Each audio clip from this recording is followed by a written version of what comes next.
Hi guys, today our video is going to be having a look at personification, what personification is.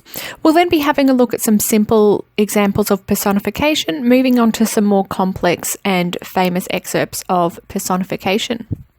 So, personification is when we give non-human figures human characteristics. So this might be giving a natural phenomenon, an object or an animal a human quality or trait. This helps to add imagery to the writing, and it can also add depth to the mood or atmosphere depending on how it's utilised. Okay, so next we're going to go through some simple examples of personification. So we have the tornado rampaged through the town, the flower smiled at the brightening sun, and uneasy at the presence of the man, the dog spoke loudly and clearly.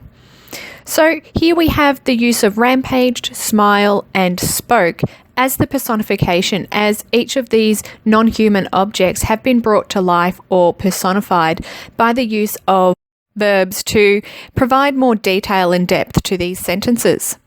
Next, we're going to have a look at a couple of famous examples of personification, and the first one is an excerpt from To Kill a Mockingbird by Harper Lee, where Harper Lee is explaining or describing Maycomb, the town. Let's have a read of the passage. Maycomb was an old town, but it was a tired old town when I first knew it. In rainy weather, the streets turned to red slop, grass grew on the sidewalks, the courthouse sagged in the square. Somehow, it was hotter then. A black dog suffered on a summer's day, bony mules hitched to hoover carts flicked flies in the sweltering shade of the live oaks on the square.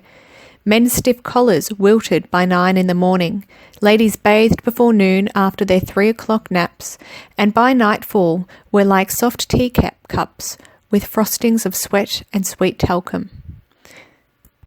So, in this passage, we have some amazing imagery that Harper Lee has included and 3 really strong examples of personification. We have the tired old town, we have the courthouse sagging, and the collars wilting. Each of these really helps to add to the imagery that we're having of the town overall, that we can see that it isn't a normal town, that it's tired, it's worn out, as the courthouse is sagging and the collars of the men are wilting. And this really helps to add to the tone and the atmosphere of Maycomb as a town. And this in turn really sets up the entire narrative as we follow Jem and Scout on their journey. Okay, the next example I'm going to read is from Of Mice and Men by John Steinbeck, and it's towards the end of the first chapter. "'Cause I can just as well go away, George. I live in a cave." "You can just as well go to hell," said George. "Shut up now." The red light dimmed on the coals. Up from the hill, the river, a coyote yammered, and a dog answered from the other side of the stream. The sycamore leaves whispered in a little night breeze. Now, the sycamore leaves whispering is the example of personification in this passage, and it does really help to add to the tone, to the mood, and to a little bit of the foreshadowing that's happening in the novel. In both of the examples that we've had a look at, we can see how personification helps to add to the setting, how it helps to add more depth, add more layering, and really helps to add to the atmosphere or the tone of the setting.